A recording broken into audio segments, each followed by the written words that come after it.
Hey everybody, and welcome back here to Dallas M10 and Grace. That's Armada, and you know what? It is time. It has all come down to this. It is time for the finals here of this calling, and after all this weekend and the decks that we've seen being played over and over again, of course it comes down to Oldhim and Lexi. We knew this from the start that it would be these two heroes, and no, we didn't really know this. If you were watching day one, it's okay to assume that we would see a Briar in these finals, but we're not. We are seeing Lexi versus Oldhim. Let's take a look at the bracket and see what we have.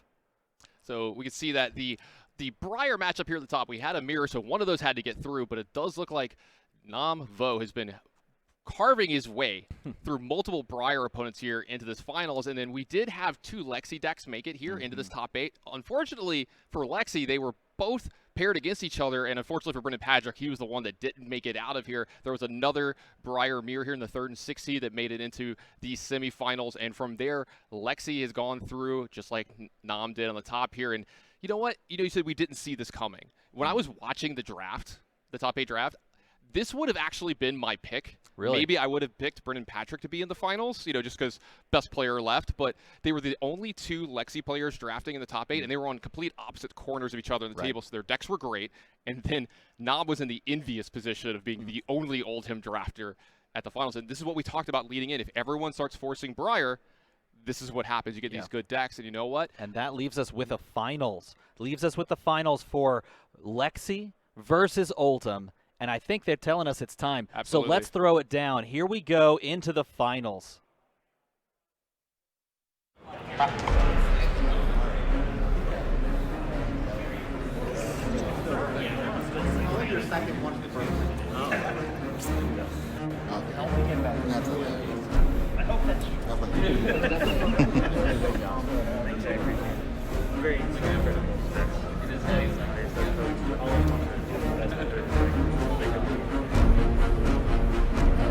Close up. And here we go. This is the moment. Let's find out which of these two players ends up picking up the win. Is it going to be Lexi and all the tricks that you can do with Lexi and with her on-hit effects? Is it going to be Oldhim grinding out another win? And this is going to be interesting. I actually was talking to both these players after they got their wins, congratulating them, getting them ready for the finals. And Nick immediately was like, oh yeah, hold on. And starts taking his deck out and starts adding cards to it. He knows what's coming in this finals. He knows that winter is coming. He's one of the ones actually doing it as well. Yeah. But he knows that he needed to add a few cards here just to make sure that he's not going to get fatigued out here, because that's been Nam's #1 plan so far here in the top 8. Is that going to change? Is that something that he notices that maybe this is a little bit more cards than normal? Do you need to change a little differently? Because I'm going to say this is the matchup you said you were a little worried about for Nam. I do think this is one of those matchups where if you're content to block large attacks against Briar, use defense reactions, and just kind of hang back and throw down Titan's Fist, I don't think you can play exactly the same way with Lexi, because Lexi has the capability to just dominate arrows turn after turn. And if your goal is to block with multiple cards from hand, then you can't do that against a dominated arrow. Speaking about big attacks, like you were talking about, this is a turn 1 attack from a mulch. Now, there is no card in the arsenal from Nick Zimmerman. There was no fuses needed here for Namvo, but it does look like the triple block. And this is the thing we talk about in this kind of game, is on the first attack, the hands of your cards don't necessarily matter, so you can kind of just throw them away a little bit here. And there's a lot of extra cards in Zimmerman's deck, so he could be a little more flippant with his cards and get rid of them. Exactly, and I think he's comfortable taking that 3-card block and not taking a huge, life loss as far as that's concerned. And this passes over to his turn with a full grip, and he's got 2 Polar Blasts in hand. That's a really interesting card that you can play from your arsenal, that you can, get effects from. So he's going to want to probably arsenal those, or at least one of them, of course. Yeah, it looks like he's going to go ahead and arsenal up this Blizzard Bolt. He's going to reveal one of those Polar Blasts. This is going to be fired from his Shiver here. And this does not present a ton of damage, but if it hits, then it does create Frostbite tokens since it was fused. It looks like Nam trying to line up a block here. It looked like he was going to double block for a moment. If this was given Dominate, obviously that play is impossible. But if it was not, then he's going to sit here and be content to double block. This is what he did in all of the other matchups. He's just content to throw cards down, maintain that life total, and come back at with Titan's Fist. So it looks like Nick is going to go ahead and clean this up. Arsenal a card here, one of those Polar Blasts you were talking about. Draw back up to the full hand side. He's going to send it back over to Nam. And hey, look. Hammer for 3. Yeah, it's hammer time. This is a solid, constant play, and this is how he got into the finals, by just understanding the max value that you can get from incremental just pitching and using a weapon, something that Lexi can't do. And if you lose out on too many arrows blocking things, then you just lose.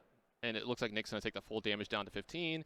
He's going to go ahead and reveal the card using Lexi's ability here to put a Frostbite over on Nam's side of the board. And now he's going to play that card, Polar Blast, from his arsenal. This is a really great start of a turn. Yeah, so giving the Frostbite by revealing via Lexi, asking your opponent if they want to, allow you to have Dominate or pitch a blue in this instance, or, obviously 3 resources. And then a red Overflex. If he said Dominate, he said you can have Dominate, and Overflex red coming down and saying, I am glad to have Dominate. I'll put this Blizzard Bolt. Can't fuse it. I don't think he's got the cards in hand to actually... Oh, just kidding. I lied. Yes. He has another red Polar Blast ready to fuse the Blizzard Bolt, and this is going to create more Frostbite tokens for Nam to deal with. Huge turn from Nick here. A giant dominated attack with a ton of extra power. Already one Frostbite on Nam's side of the board. A second one, coming. We got to believe there's a second one coming here as well. And this is something that can really mess up Nam's turns because it makes everything more expensive, and he needs his cards to do as much as possible in all their spots. Otherwise, he's going to start to fall behind, and his life total is going to get really low. And this is incredibly problematic, too, because Nam's deck composition is pretty good at blocking for 7. Like Turn Timber pitched or paid for and played from hand can, conceivably block for 7, or things like Summerwood Shelter played on top of this Entangle would block for 7. But unfortunately for him, this is coming for 8. Yeah, it looks like this Tangle is going to be blocking here. It's going to be activating Oldhim's ability here, preventing a little bit of damage. Second Frostbite token is going to be generated since this arrow hits. Yes. And it looks like a little bit of damage is going to come through and bleed through here as well. So we're going to see a cleanup here from Nick. Another card put in the arsenal. You got to believe it's another Polar Blast. So another great turn set up for him already. Yeah. He revealed that Polar Blast to fuse, so we can all sort of assume that the Polar Blast is what made it its way into, and then just passes on over, dealing with those Frostbites by just passing turn. Polar Blast comes back out. By the way, you get another Frostbite, and do you want this one to get Dominate? Second verse, same as the first here. It just looks like the same turn all over again. And if you gotta admire Nam's consistency here. He didn't do it the first time. He's not going to do it the second time. Nam was able to, pass the turn and arsenal a card, and that's going to be a really interesting card. I wonder if he has a defense reaction in arsenal, and if he's just sitting on that defense reaction so that he can save it for, a dominated arrow. And this is why it's a fundamentally different game that you're playing. And he comes down with the Channel Lake Frigid. Doesn't have an ice card in the arsenal until he does it with Winter's Bite. And loads the Chilling Ice Vein, fires the Chilling Ice Vein, most likely with Dominate, and fuses with a Weave Ice. This is such a powerful attack. If you're Nick, can you ask for a better first couple turns of this game? I feel like his deck is operating on all cylinders here. No, you drew your red Overflex. You played it. Your opponent said, yes, you can have Dominate, so you got the +1 on top of that. So I think that last attack, I was wrong. I think it even pushed 9 last time, and this one's pushing crazy amounts as well. Chilling Ice Vein for 5.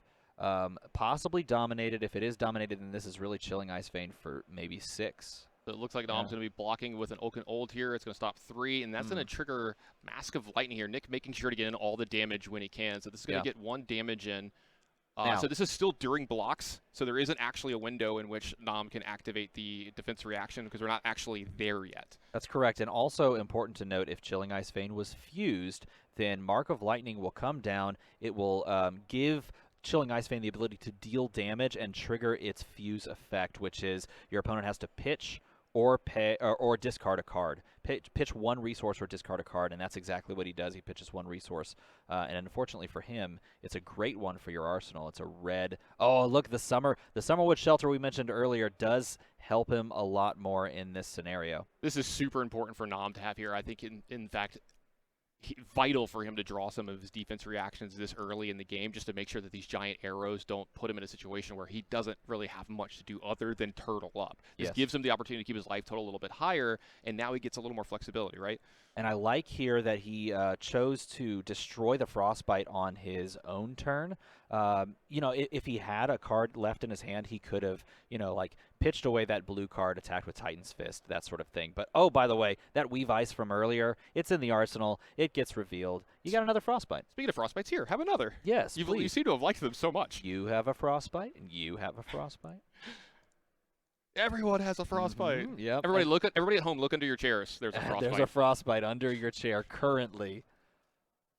Channel Lake Frigid does have one counter on it, and unless Nick pitches 2 ice cards here, Channel Lake Frigid will be destroyed. It is such an oppressive card if it can stick around for a while. Playing the Weave Ice down to give +2 and dominate if you fuse your next attack. Let's see if we're going to get Nick a good arrow to have fuse here. That would be really, really good here. It's going to be kind of hard with 3 cards left in his hand. Maybe he can pitch a card, get some resources, find a card to use for the Shiver and fuse there. Yep. This would be another huge turn for him. And Nam is just rooting. Can you have one turn where I'm not like getting severely attacked from you? No, the answer to that is no. He's going to load up a blue Blizzard Bolt, and that's not a wonderful attack because it's not attacking for a ton.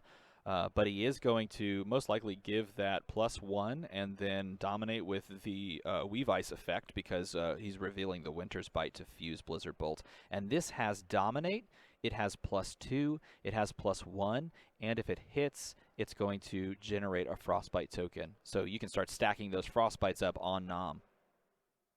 Yeah, it looks like Nam's going to be lining up a block here. How's he going to do? Well, looks like we're lining up maybe a defense reaction first. Let's see. How does Nam want to play this? Okay, so there's the all right, turn Timber. He's going to pay for that, and he's going to activate Oldhim. Yeah, he's double pitching for the turn Timber's cost, and then most likely also pitching to use the Oldhim effect. Well, no, I don't know if he's actually pitching for the Oldhim effect, but nevertheless, he's definitely calculated that he's got to pitch to pay that exorbitant fee for that Frostbite. Yeah, and this is actually pretty nice that Nam has a way to pay for these Frostbites or to activate these Frostbites during his opponent's turn, so he can kind of not have them on his own if he ever actually wants to start attacking like he's doing here. I think he had to pay for the Frostbite and for the Channel Lake Frigid in that scenario, so he had to pay +2 premium, so that does mean he had to pay for 4 for that 2-cost defense reaction, which is unfortunate for him. If any deck can pay a little extra, though, it's usually Oldhim. They got a lot of blue cards. 100%. That's exactly right. So a little bit of damage going over Nick Zimmerman's way. He's down to 11. And are you getting a little frustrated here, Nick? You've had some great turns so far here, and you've only got 4 damage to show for it, and now you're about to fall into single digits yourself. Yeah, I think you need to worry about your own life total, but you need to continue to try and find ways to dominate arrows because eventually they're just not going to have the hopefully, right? That's the hope. You're not going to have the capability to stop these dominated arrows if you use all your defense reactions and use all your Summerwood shelters. Eventually they'll get there. And doing something like this is a great way to do that because you're forcing a card out of the hand with Winter's Bite. And if you can continue to dominate an arrow, with another red overflex? Oh, my goodness. Yeah, this is going to add a ton of power to Nick's arrow this turn. And it's going to be something that in conjunction with Shiver, if you can give the arrow dominate, this is really, really hard. Loads up a Bolt and Shot for free, and because Bolt and Shot red is going to have more attack than its base, this gains a natural go again and also gives you the ability to reload. And I'm assuming he gave this Dominate because it already gains go again. So choosing Dominate, and he could pick +1 if he wanted to, sure. But this is coming across for a lot of damage, especially if it's dominated. And it's this that you have to keep doing. You can't get frustrated that you're not pushing a ton of damage because the question becomes, how many of those defense reactions do you have? Well, we're going to go over to Nam's side and see if he has any of them or if it's just going to be the old-fashioned blocking plus possibly activating the Oldhim ability here this turn. Nam taking his time. Looks like he's setting up for a block here. And this is great because Nick is also representing that if this hits, if you allow this to hit, I can reload. And because I've already used Shiver, I can't use it again. I can reload off of the Bolt and Shots effect. I have 1 resource floating. I have a card in hand. Maybe it's a 1-cost arrow. If it is, you're about to get blown out. Absolutely. I think Reload is an ability that I definitely underused the first couple times that I was playing with Lexi, and I didn't realize how good it can be in turns like this, where you get to like reload, shoot another arrow, maybe you get to use your Shiver the second time, the first time. It depends on how you want to do this. Lots of cool things that you can do with this, for sure. Gonna pitch an additional resource, and then pitch another additional resource so that he can play from Arsenal. Probably another turn Timber, right? Nope, it's that Biting Gale that we saw. He has 2 copies. One of them was pitched earlier, so Biting Gale here does block a little bit, and I don't think he has the fuse. I don't think he had the fuse, but he is pitching an Earth card here, most likely for the defense reaction effect, paying the resource cost extra on the Biting Gale there. Yep, it looks like this is what took him a little while to figure out. He's like, how do I do all this while also paying the extra resource? So you can see why. This is a really good lined up defense. Yep, and because the go again was there, and even though the Bolton shot didn't hit, he had a non-arrow attack that he is going to launch out there. And it looks like this. Sorry, it looks like this Heaven's Call is going to get an attack in, but Nom's going to go ahead and use these runaway boots. Yeah, as I like to call them, to prevent some damage from him there. So, Nick, you're using a lot of cards every turn. You're getting through a little bit here. Again, you got to be getting a little frustrated, but he does have Nom down to 12, so the life totals are a little bit closer now. So you want parity in this matchup, and you want to get that life total low enough that you can reliably just rely on dominated arrows to finish it. Absolutely. We'll see what can Nick rely on to this turn. Looks like he's contemplating some kind of attack here. Maybe loading up an arrow into his arsenal. I think he only has a 4-card hand here, so he doesn't have the arsenal trick unless he wants to Honing Hood, but it looks like he doesn't want to Honing Hood. He's just going to shiver an arrow into arsenal. See what he continues to choose as he goes. Looks like this is a flake out. Yep.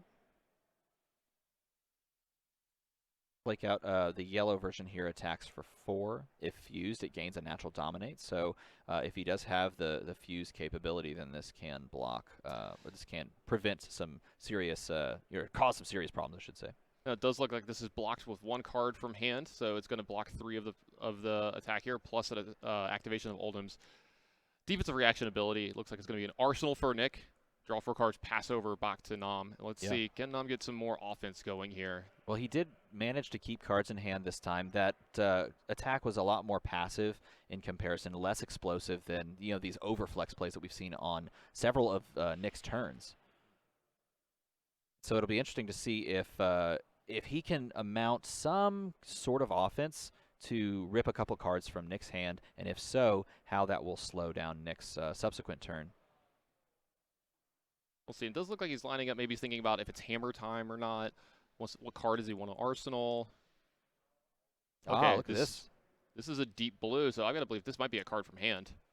Oh, no, it looks like it's just going to be hammer time. Okay. And this is one of those things we've actually seen him do in a prior game where maybe those 2 cards were both reds. And you don't have the ability to do anything unless you keep that deep blue and, just use the deep blue's effect to pay the cost basically for that Titan's Fist, attacking for 3 and maybe taking a card if your opponent wants to. But in this case, Nick said, no, I'd like a 5-card hand so that I can apply as much pressure as possible. Going to put Nick down to 8. Nom's going to arsenal a card, draw 4, and pass. It looks like Nick's going to start his turn with an Invigorate, pitching another Invigorate, and putting a Chilling Ice Vein into his arsenal and firing up the bow. Wow, and this is 5 plus 4 is 9 with Dominate because it is fused.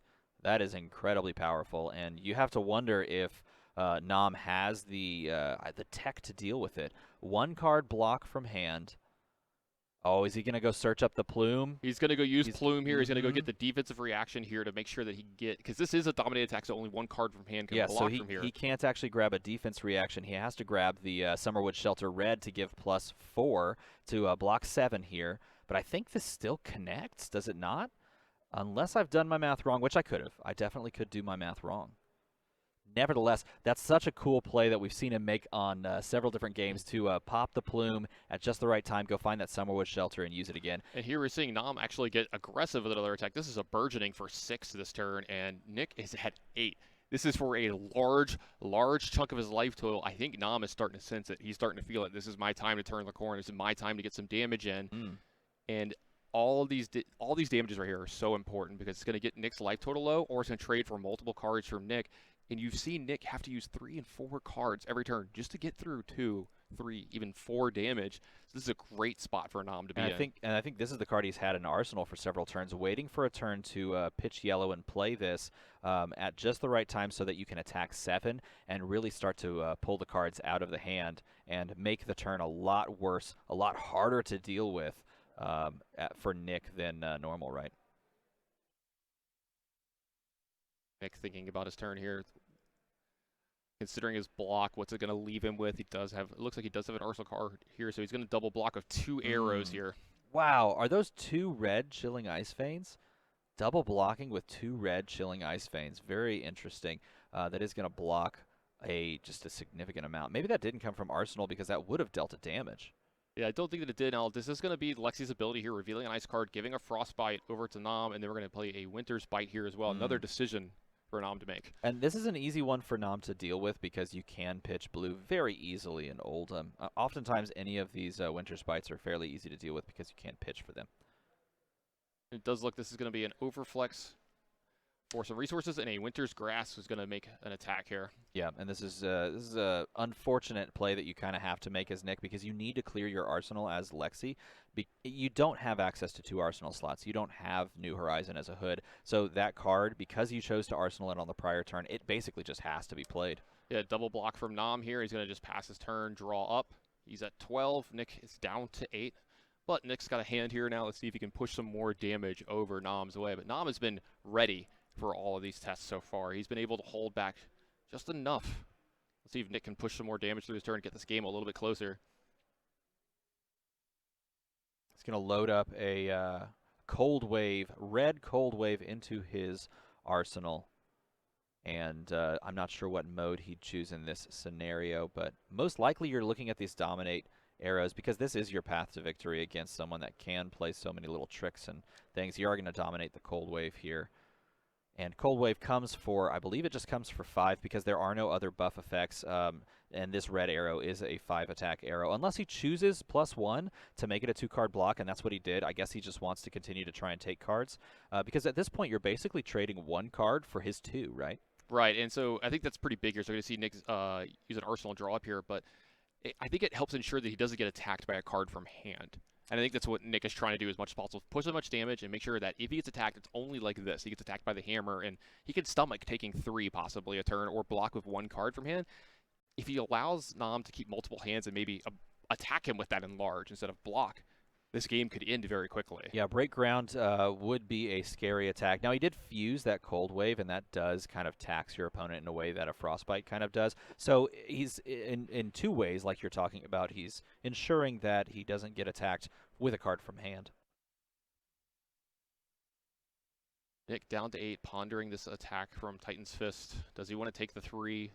Does he want to block with a card? And this one's really nice because it's coming across for 4. I'm sorry, 4. Yeah, thanks to that Break Ground being a 3-cost card.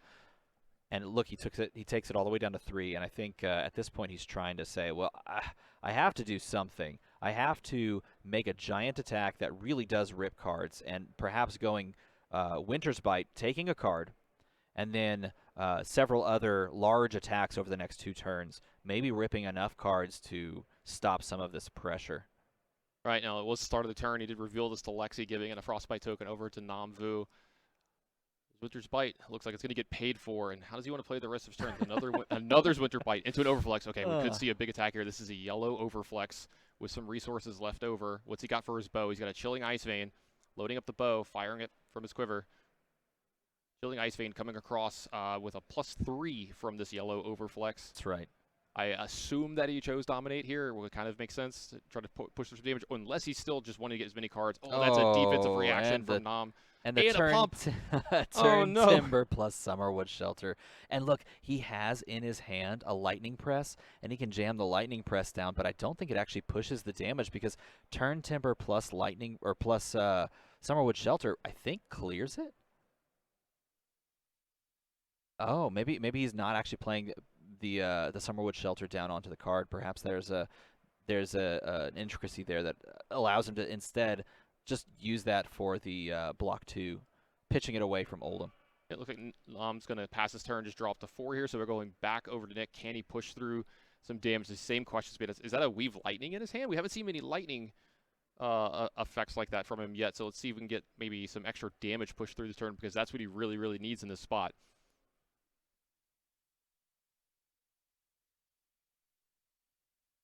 Nick lining it up. How does he want to play his turn? Going to pitch to use the Shiver effect, bring in a Cold Wave Yellow, which attacks for 4. He is floating 1 resource. And he's just going to fire that Cold Wave for 4, probably, and with the Cold Wave fuse, so that it's going to tax your opponent I'm assuming that he's chosen Dominate, but it could just be one of those scenarios where he wants the plus and wants to see if he can take a card or two. This looks like a single block from Nam with an Entangle, and anytime something like this happens and Nam's going to have 3 cards in, you've got to worry as Nick. Your life total's at 3. You're at 3. Nam has a hand left over. Now there's going to be, it looks like an Arsenal and pass. Arsenal and pass. I've got to be worried here if I'm Nick. This might be the turn that we see a big attack out of Nam's hand. And you mentioned that after you talked to him, he grabbed his deck and started adding cards. And look, his deck is still down to just a few cards. Oh, this looks like this might be it. This might be the giant attack here. This looks like a mulch. No reveal here, no fusion for the mulch, so it won't be able to attack that Arsenal slot. But this is a card that needs to be blocked by at least 2 cards to keep Nick Zimmerman in this game. Yeah, and it attacks for 7 too, which is very dangerous because even a 2-card 3 block for each block doesn't stop all the damage here. It still leaks 1. That's what we see. He's going to take the 1. He's going to go down to 2, further getting him a little bit closer for Nam getting that trophy. And I'd be a little bit worried about another big attack coming, but there's only so much Nick can do. He's got to play his game. Looks like he's going to give a Frostbite token over to Nam here, revealing a ice card out of his arsenal for Lexi. Probably going to play that Winter's Bite down and force a card out of Nam's hand. Very well positioned is Nam right here to close the game out. If he can stay patient, keep pressuring with Titan's Fist, or just keep weathering the storm that is Ice Lexi here. I see what you did there. Yeah, I was going for it. I liked it. So the decision is play Winter's Bite now, maybe play Weave Ice in some way, shape, or form. You could also Honing Hood, and yeah, that's probably what he's thinking about doing. This Honing Hood, which served him so well in the quarterfinals earlier against Brendan Patrick. You know, he didn't have an arrow in his hand to finish him off, and it was an arrow on top of his deck that he found with that Honing Hood to send him into the next round and then subsequently into these finals. So this Honing Hood, I think he plays the Honing Hood here, and he probably has like a Polar Blast in hand, so he can jam down the Polar Blast and then play it from Arsenal to cycle or draw a card and replace itself, basically. It's most likely what he's aiming for. Maybe you tuck an arrow down there, like a Bolton shot or something to that effect. Right, and for everybody at home, the Lexi effect is once per turn, so he can't like add another ice card down there and get another Frostbite token from that. Correct, yeah. It looks like the Winter's... So pitching to play, oh no, it's a Frostlock arrow, and he's going to fuse it, and this means it's going to get +1. This was not loaded with Shiver. This was placed there by the Honing Hood, and so Frostlock, a really cool card, and one that I absolutely love the art, the name for, and the effect. It's now coming across for 4. Because Frostlock does get, if you fuse it, it gets +1.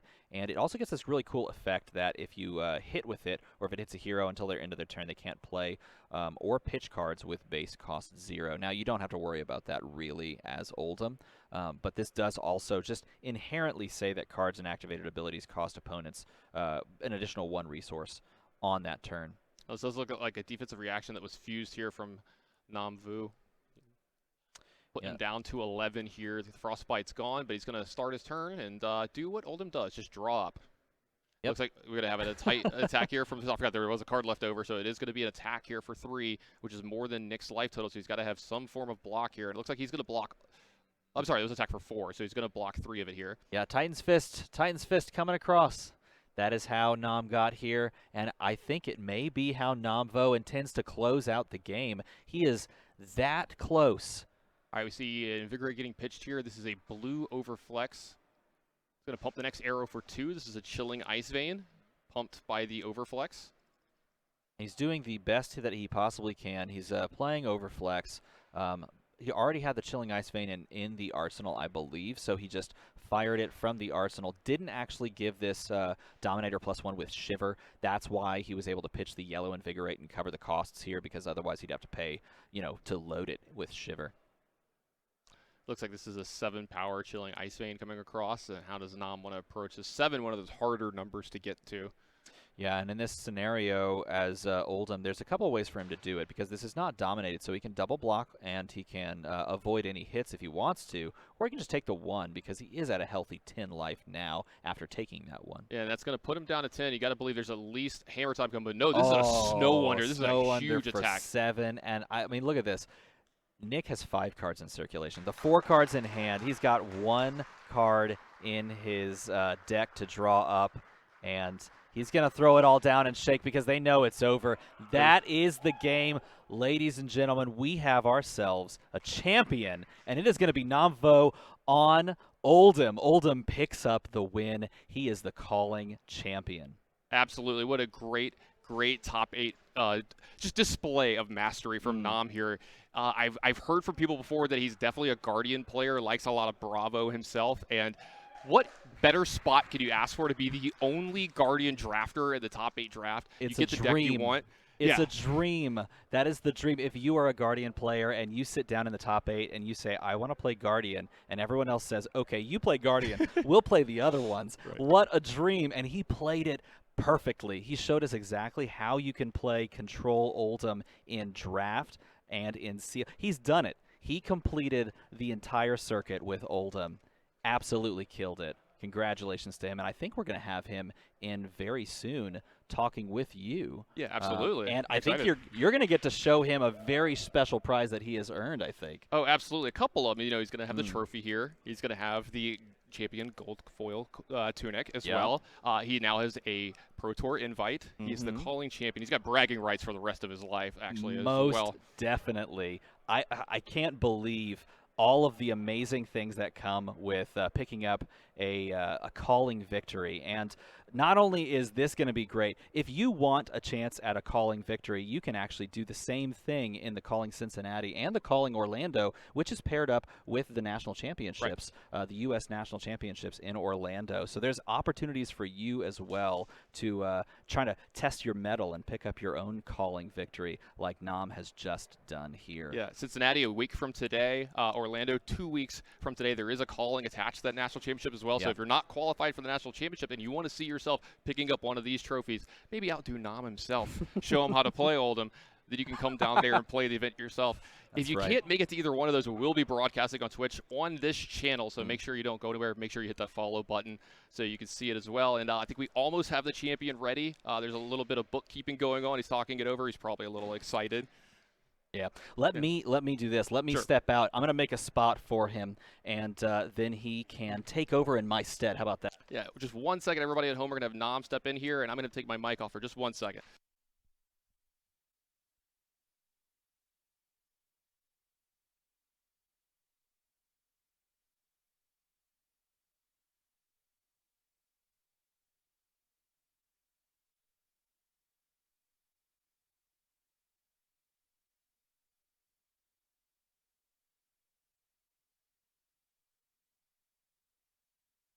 First and foremost, Nam, congratulations. Thank you, thank you. I believe that this beautiful trophy is yours and well fought and well earned. Of course. Congratulations. Tell me what. Why don't you kind of walk me through your tournament? Start off with day 1. What was your seal deck? What were you looking for? How did you get here? So right before the tournament, I actually don't do that much sealed or draft. My team is where the idea came from, stall Oldhim. All I do is make a brick wall, and that's what I played throughout the entire day 1 and day 2. So I stuck with Oldhim for every event. So I had actually had someone tell me that you're a Bravo player, you like Guardian quite a bit, and we've said this a few times, but when you're sitting there in that top 8 draft and these cards just keep coming, and the Oldhim cards just keep flowing, could you feel it? Like, did you know that you had a chance to win? Yes. So in the beginning, I was like, all right, well, we have a game plan. I think we're just going to run it back. So picked some of the Oldhim cards. It's like, oh, man, I don't see any turn timbers. Somebody else has got to be in there. And then once they start hitting me, and I got an old Oaken, I was like, no one's in it. This is my time to shine. And we just kept coming. And I got to draft 40 playable cards. Wow. So my deck had 40 cards. And that's exactly what you want with your deck, right? Because you want to be playing those extra cards anyway. I had 4 defense reactions and then 2 summertime shelters. So essentially another defense reaction at that. Great. Now, I know coming into this, everybody was talking about in Sealed that Briar was where you wanted to be. Like, that's the best deck. That's the deck to beat. And it sounds like you guys had a different idea. And guess what? Your idea came through. It got you to the finals. But was that something that you want to tell people at home, that you can actually succeed in Sealed without playing Briar? Briar is very strong because there's not much arcane damage. It's like negation. Right. You can't stop it. But if you if you time it well, you can actually use Oldhim's ability to block the next 2 arcane damage, which is mostly the sword. I've probably blocked at least 12 arcane damage from a sword, at least most of my games. Yeah, I saw you putting a real premium on that in all your games. It seemed that you were from turn 1, and I think that's the way you have to play this deck, correct me if I'm wrong, where from turn 1 you have to be like, I'm ready to defend, I'm stopping as much damage as possible, and I want to keep my life total as high as possible. So the plan is to block as much as you can and see if you can hold at least 1 card and swing back with the hammer. So you're getting 1 card out of their hand every time. So it's not super one-sided. Like, you're still dwindling them down. If not, they block, and then their deck gets thinner and thinner every time. Absolutely. Now, are you going to be in Cincinnati next week? I am unfortunately not going to be able to make it, no. Are you going to maybe change your plans now that you won this one? I mean, you got to run it back. We'll see. All right, what about Orlando? Orlando, I'm definitely there. Okay, are you qualified for Nationals? I am. Awesome. Hopefully you can curtail that into another big victory. But there was one other prize that comes along with this. Now, you do get that Pro Tour invite. There's a little bit of cash coming in your pocket. You do get this beautiful trophy. But I think the one that everybody's a little more interested in is this this champion gold foil tunic here. And I don't want to open it. I don't want anything to do with this. You can do whatever you want with it. You can open it up if you want, show everybody at home. But congratulations. Thank you. Well-fought victory. And I could not think we have a better champion here today. But thank you, everybody at home that's watching. You've been great. And we got to tell you, if you want to sit in this seat at the next calling, you have a chance. There's one right before that one in Nationals that we were talking about, and we have one attached to Nationals as well. So make sure that you come out for one of those. We have 2 callings coming up. One of them is going to be at Cincinnati a week from today, so make sure you try to catch that on this Twitch channel if you can't make it. If you can make it there, great. It's going to be the same sealed format that you saw here this week. And then 2 weeks after that, we're going to have one in Orlando as well. So make sure you saw that. That's going to be attached to the National Championship. Now, the calling in Cincinnati, that's going to be October 22nd through 24th at the Duke Energy Convention Center. And then we're going to have that National Championship that we've been hyping up all weekend long. That's going to feature a calling in Orlando November 5th through 7th. Now, those callings are going to be